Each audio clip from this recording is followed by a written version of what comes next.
So ఈ రోజు మనతో ఒక స్పెషల్ గెస్ట్ ఉన్నారండి, Premalatha alias Chinnu.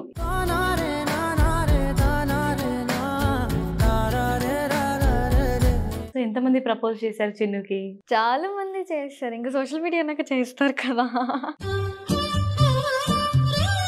First of all love మీద నీ ఒపీనియన్ ఏంటి? ఎలా చెప్తాం, అది ఒక నీకు బాగా హర్ట్ అయిన కామెంట్ ఏంటి? వర్స్ట్ గా వస్తాయి, నేను చెప్పలేని మాట. బూతులే. బూతులే.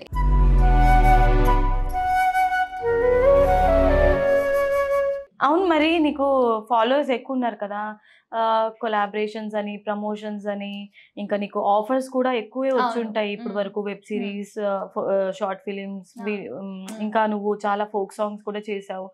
మరి ఇప్పుడు ఎలా ఉంది నీ లైఫ్? ట్రాక్ లో పడిందా, ఇంకా చాలా నువ్వు ట్రై చేస్తున్నావా ఏంటి?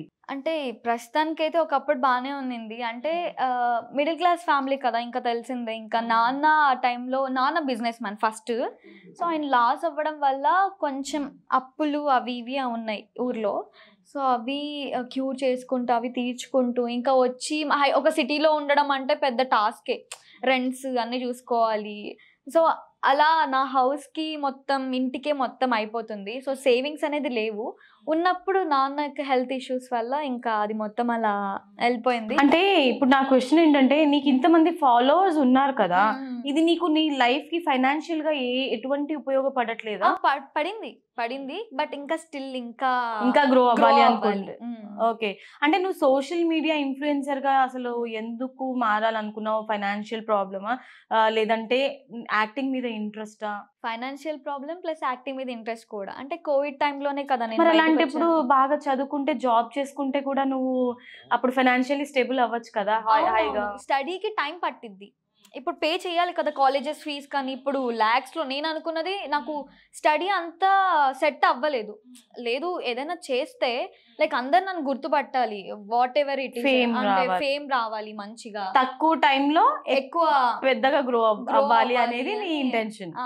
Okay, so social media influencer గా నువ్వు అంటే ఇప్పుడు ఇండస్ట్రీయే అనుకో, అంటే ఫ్యామిలీలో ఏం అబ్జెక్ట్ చేయలేదా మరి నీకు? అన్ని ఉంటాయి, బ్యాడ్ కమెంట్స్ వస్తుంది, ట్రోలింగ్స్ ఎక్కువ అవుతాయి. ఇప్పుడు మనం చూస్తున్నాం ఆల్రెడీ, జనరేషన్ మారింది.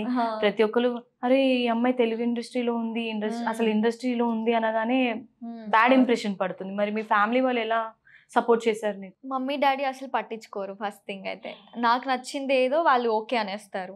అండ్ ఎవరైనా చెప్తే మేము చూసుకుంటాంలే నీకెందుకు అని చెప్తారు మమ్మీ డాడీ ఇద్దరు అంతే.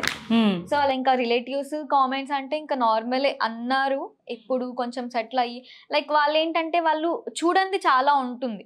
లైక్ మనం ఇక్కడ వచ్చి చేసేది వర్క్ వేరే, వాళ్ళ థింకింగ్ లైక్ మనం లైక్ సోషల్ మీడియాలోనే అనుకోవచ్చు, ఆర్ఎల్స్ మూవీస్లో కూడా బ్యాడ్గా చూపించేస్తారు ఒక వర్క్ అనగానే.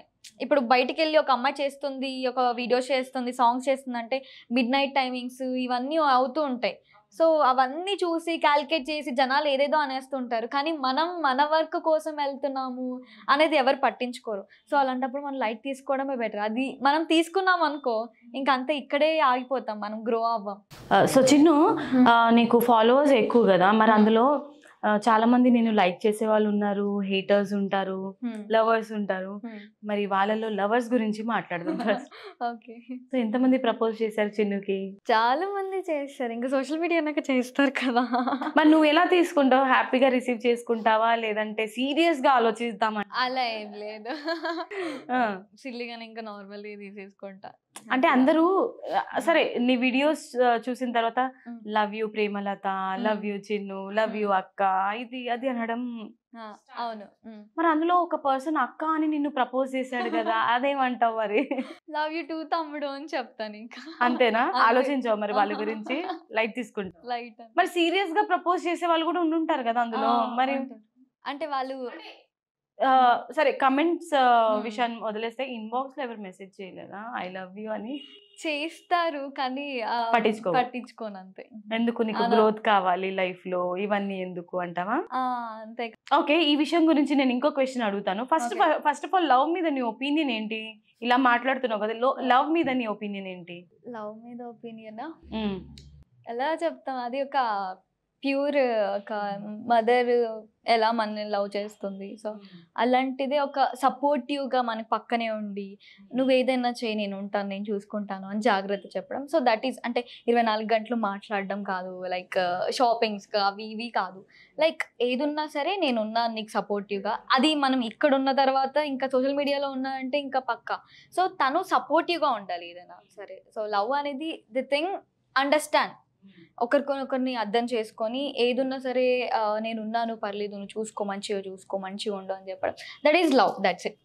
అలాంటి లవ్ ఇప్పుడు ఉందంటావా? ఆహా లేదు. ఇప్పుడు ప్రతి ఒక్కరు షాపింగ్ కి తీసుకెళ్లేవాడే లవర్, పిజ్జా తినిపించేవాడే లవర్, అంతే కదా, గిఫ్ట్స్ ఇచ్చేవాడే లవర్, మూవీస్ కి తీసుకెళ్లే వాళ్ళే లవర్. ఎక్కడుంది ఆ అండర్స్టాండింగ్? అంతే. బయట స్ట్రీట్ షాపింగ్ ఒక చిన్న బ్యాంగిల్స్ కొని ఇచ్చినది ఒక హ్యాపీనెస్ ప్రేమతో. ఓ మై గాడ్, ప్రేమలత ప్రేమ గురించి ఇంత బాగా చెప్ప కానీ ప్రేమలో పడలేదంట, ఇది విచిత్రం. కానీ నీకు ఒక లవ్ స్టోరీ ఉందని నాకు ఎప్పుడో తెలుసు, ఇంటర్వ్యూలో ఎప్పుడో నేను చూసాను. అవునా? మరి ఏంటి చిన్ను లవ్? ఏం లేదు లవ్ స్టోరీ. లవ్ గురించి ఇంత బాగా చెప్తున్నావు, మరి లవ్ స్టోరీ లేదు, అలాంటిది కనెక్ట్ అవ్వలేదు కదా. సరే ఫ్యూచర్ లో లవ్ మ్యారేజ్ చేసుకుంటావా, అరేంజ్ మ్యారేజ్ చేసుకుంటావా? Love plus arrange. లవ్ చేసి ఒప్పించి చేసుకుంటా. Arrange marriage. ఓకే. సో ప్రేమని ప్రేమిస్తుంది కానీ ప్రేమ వద్దంటుంది. గుడ్.